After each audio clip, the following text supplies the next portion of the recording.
വായിൽ തോന്നിയത് കോതയ്ക്ക് പാട്ട് എന്ന രീതിയാണ് ചില ആളുകൾക്കുള്ളത്.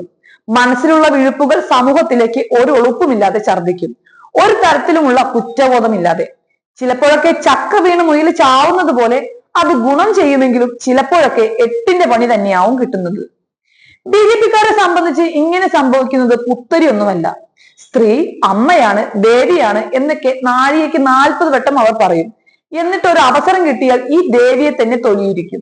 ഇങ്ങനെ ഒന്ന് പറഞ്ഞ് മറ്റൊന്ന് ചെയ്യുന്ന ഒരു മഹാൻ കുറച്ച് ദിവസങ്ങളായിട്ട് സോഷ്യൽ മീഡിയയിൽ കിടന്ന് വിലസുന്നുണ്ട്. പുള്ളിയുടെ പേര് ബസൻഗൌഡ പാട്ടീൽ യത്നാൽ എന്നാണ്.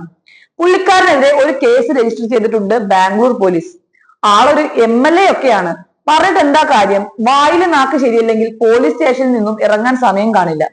സ്വർണ്ണക്കടത്ത് കേസിൽ ഡയറക്ടറേറ്റ് ഓഫ് റവന്യൂ ഇന്റലിജൻസിന്റെ കസ്റ്റഡിയിലുള്ള നടി റെന്യ റാവുവിനെതിരെ അശ്ലീല പരാമർശം നടത്തിയതിനെ തുടർന്നാണ് യത്നലിനെതിരെ പോലീസ് കേസെടുത്തത്.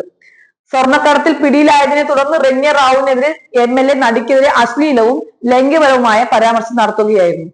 ഇതിന് പിന്നാലെയാണ് ഇയാൾക്കെതിരെ കേസ് രജിസ്റ്റർ ചെയ്തിരിക്കുന്നത്.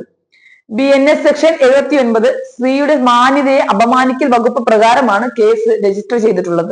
യത്നാൽ ലൈംഗിക പരാമർശങ്ങൾ നടത്തിയെന്നും ഇത് അപകീർത്തിപരമായ പരാമർശമാണെന്നും കാണിച്ച് റെന്യ റാവുവിന് വേണ്ടി അകുല അനുരാധ എന്ന വ്യക്തിയാണ് പോലീസിൽ കേസ് നൽകിയത്. സ്വർണ്ണക്കടത്ത് കേസിലെ പ്രതികൾക്കെതിരെ ശക്തമായ നടപടി സ്വീകരിക്കണമെന്ന് ആവശ്യപ്പെട്ട് MLA നടത്തിയ പരാമർശമാണ് വിവാദമായത്. അവളുടെ ശരീരത്തിൽ ഉടനീളം സ്വർണം ഉണ്ടായിരുന്നു. ദ്വാരങ്ങൾ ഉള്ളിടത്തെല്ലാം അത് ഒളിപ്പിച്ച് കടത്തിക്കൊണ്ടുപോയി എന്നും MLA ആരോപിക്കുകയുണ്ടായി. മാത്രമല്ല കേസിൽ സംസ്ഥാനത്തെ മന്ത്രിമാർക്കും പങ്കുണ്ടെന്നും നിയമസഭാ സമ്മേളനത്തിൽ അവരുടെ പേര് പറയുമെന്നും അദ്ദേഹം പറഞ്ഞിരുന്നു.